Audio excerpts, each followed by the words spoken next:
Assalamualaikum dear students, hope you all are fine. Today we are going to start question number 8 of exercise 1.4, last exercise of this chapter.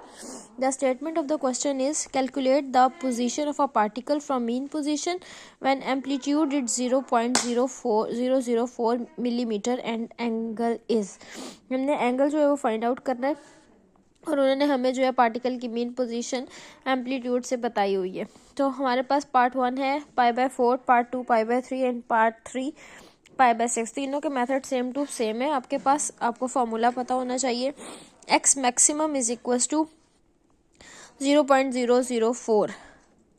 आपके पास जो formula है वो है x is equal to x maximum epsilon iota theta. x जो होता है वो हमारे पास डिस्टेंस होता है, x मैक्सिमम हम एम्पलीट्यूड को कहते हैं और e एक्सपोनेंशियल आयोटा थीटा जो है वो हमारे पास आइलर आइडेंटिटी होती है। क्वेश्चन के अंदर जो आपको वैल्यू दी हुई होती है वो वैल्यू होती है थीटा की, ये लिखा हुआ एंगल इज, यानी थीटा इज इक्वल टू π/4 और एम्पलीट्यूड आपको क्वेश्चन में गिवन है। आइलर आइडेंटिटी को हमें ओपन करना आता है।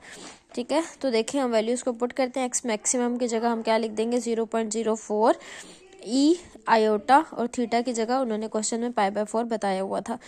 आइलर आइडेंटिटी ओपन कर दें। cos π/4 plus iota sine π/4। cos π/4 का आंसर होता है 1/√2 और साइन π/4 का आंसर होता है 1/√2। 0.04 इसका पॉइंट खत्म करेंगे तो आपके पास क्या हो जाएगा, 4 पॉइंट के नीचे लिखते हैं 1 और जितने डिजिट आगे होते हैं उतने आ जाते हैं 0। तो 4 डिवाइडेड बाय 1000 कटिंग करेंगे तो 2/500 हो जाएगा। तो इसकी जगह हम क्या लिख देंगे 2/500। अंदर वाली वैल्यूज एज इट इज 2/500 को दोनों वैल्यूज के साथ आप मल्टीप्लाई कर दें।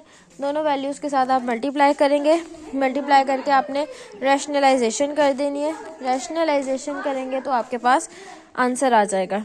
ठीक है, सेकंड पार्ट है आपके पास π/3, एंगल आपको दे दिया π/3 और उसके बाद एम्पलीट्यूड आपके पास सेम टू सेम रहेगा। जस्ट सिंपल क्या हो जाएगा, इस थीटा की जगह आपके पास π/3 हो जाएगा तो ये cos π/3 sin π/3 बन जाएगा। इनकी वैल्यूज कैलकुलेटर से निकाल लें। 0.004 का आंसर 2/500 निकाल चुके हैं। सिंप्लीफिकेशन कर देनी है। ये तीनों पार्ट आपके पास एज इट इज रहेंगे।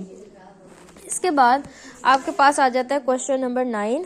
क्वेश्चन नंबर 9 की स्टेटमेंट है, one particle is at distance x is equal to 2 + 3 iota from its mean position. एक पार्टिकल है जो इस डिस्टेंस के ऊपर है, अपनी मीन पोजीशन के ऊपर, और उसका एम्पलीट्यूड हमारे पास ये है। तो हमने उसकी बताना है कि मीन पोजीशन से वो कितना मैक्सिमम डिस्टेंस कवर करता है अगर हम उसको माइक्रोस्कोप से देखें। ठीक है, सबसे पहली है calculate the angle at a time t is equal to 0, find the position of particle. हमने एंगल फाइंड करना है जब हमारे पास टाइम जो है वो 0 यानी इनिशियल पोजीशन उसकी 0 हो, तो हम बताएंगे पार्टिकल हमारे पास कितने डिस्टेंस पर है।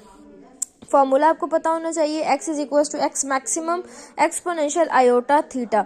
x की वैल्यू उन्होंने बताई हुई है कि उसका जो मीन पोजीशन है वो है x is equal to 2 + 3 iota. Amplitude भी आपको गिवन है, e iota theta Euler identity को कहते हैं, हमने ओपन कर दिया है। यहाँ पर ये वैल्यू मल्टीप्लाई हो रही है, दूसरी तरफ लेकर आएंगे तो डिवाइड हो जाएगी। इस वाली फॉर्म को हम बाय रैशनलाइजेशन सॉल्व करते हैं। इसकी रैशनलाइजेशन कर दें ऑपोजिट साइन के साथ, ये वाली दोनों टर्म्स मल्टीप्लाई हो जाएंगी, नीचे वाली दोनों टर्म्स मल्टीप्लाई हो जाएंगी।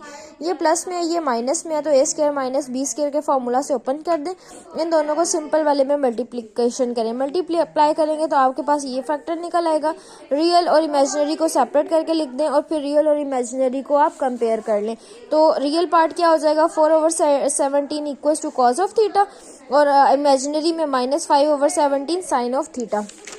तो अब हम क्या करते हैं, दोनों में से किसी एक वैल्यू में से आप एंगल की वैल्यू निकाल लें। ये कॉस इधर सिंपल में दूसरी तरफ लेकर जाएं तो कॉस इनवर्स बन जाएगा। कैलकुलेटर से वैल्यू निकालें तो थीटा की आपके पास वैल्यू निकल आएगी।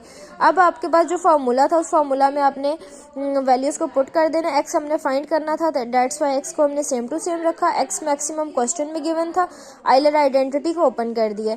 कॉस थीटा की वैल्यू हमारे पास 14/17 और साइन थीटा की वैल्यू हमारे पास -5/17 पुट कर दिया। 1/17 दोनों में कॉमन था, 1/17 कॉमन निकाल लिया तो यहाँ से रिमेनिंग पार्ट रह गया 14 - 5 आयोटा। 1/17 को पहले लिख लें और इन दोनों आंसर्स को बाद में लिख लें, तो ये आपके पास डिस्टेंस निकल आएगा पार्टिकल का मीन पोजीशन से। पार्ट नंबर 2 में उन्होंने कहा है कि x और x मैक्सिमम आपको गिवन है, फ्रीक्वेंसी निकालें at time t is equal to 2 के ऊपर। तो सबसे पहले आपने क्या करना है, फॉर्मूले में थोड़ी सी मॉडिफिकेशंस कर दें।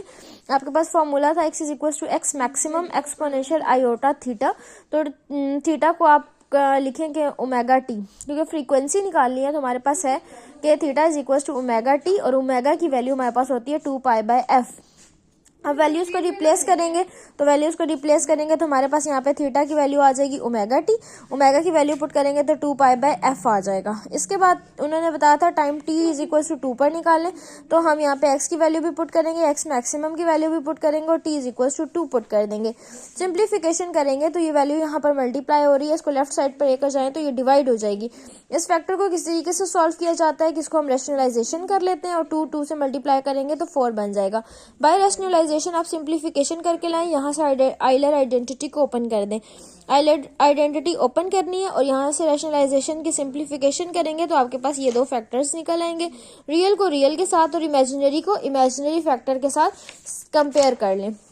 रियल और इमेजिनरी को जब आपने कंपेयर किया तो रियल पार्ट में आपके पास आ गया 14/17 is equal to cos of 4π/f। Cos इस साइड पे दूसरी तरफ लेके जाएं, आपके पास इनवर्स बन जाएगा। कॉज इनवर्स 14/17 का आंसर 0.6031 आ जाएगा। अब हमने फ्रीक्वेंसी निकालनी थी, डेट्स वाइज का हम रेसिप्रोकल ले रहे हैं। हम रेसिप्रोकल लेंगे तो f ऊपर चला जाएगा और 4π हमारे पास नीचे आ जाएगा।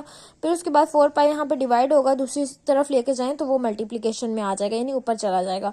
अब 4π डिवाइडेड बाय 0.6031, इसको सिंप्लीफाई करें कैलकुलेटर के ऊपर तो आपके पास फ्रीक्वेंसी निकल आएगी 20.83।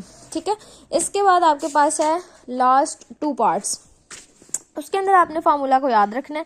उन्होंने कहा find the impedance z for the following values. आपने z की वैल्यू फाइंड करनी है। आपके पास e और i दोनों दिए हुए हैं। फॉर्मूला आपके पास होता है e is equal to i z. ठीक है, e की वैल्यू को भी पुट कर दें, i की वैल्यू को भी पुट कर दें और z आपके पास फाइंड करना है तो वो साइड पर है। अब इस फैक्टर में से 2 कॉमन है तो आपने 2 को कॉमन निकाल लेना है, यहाँ से भी आपने 2 को कॉमन निकालना है। इधर से आप 2 को कॉमन निकालेंगे तो आ जाएगा 25 - 50 आयोटा, और इसमें से आप 2 को कॉमन निकालेंगे तो रह जाएगा 3 + आयोटा। तो ये 2 से जो है वो कैंसिल हो जाएगा। यहाँ से आपके पास आ जाएगा 25 - 50 iota divided by 3 + iota. Rationalisation करें, रैशनलाइजेशन करके सिंप्लीफिकेशन कर दें। सिंप्लीफाई आप करेंगे तो आपके पास रियल एंड इमेजिनरी वैल्यू यानी z की वैल्यू निकल आएगी। Same as that part number 2, e and i दोनों गिवन है। फॉर्मूला में वैल्यूज को रिप्लेस करें, रिप्लेस करने के बाद एक फैक्टर दूसरी तरफ जाकर डिवाइड हो जाएगा तो 0 आ जाएगा। रैशनलाइजेशन कर दें, रैशनलाइजेशन करके आप सिंप्लीफिकेशन करेंगे तो आपके पास z की वैल्यूज आ जाएंगी। ये आपके पास था यूनिट नंबर 1 और इसके लास्ट 2 क्वेश्चंस। आपका यूनिट 1 कंप्लीट होता है। यहाँ पर जो इसमें कन्फ्यूजन हो तो आप मुझसे पूछ लीजिएगा। आपकी विंटर वेकेशंस के बाद जो मैंने आपको होमवर्क में चैप्टर्स दिए थे उनका मैंने आपका पेपर कंडक्ट करना है।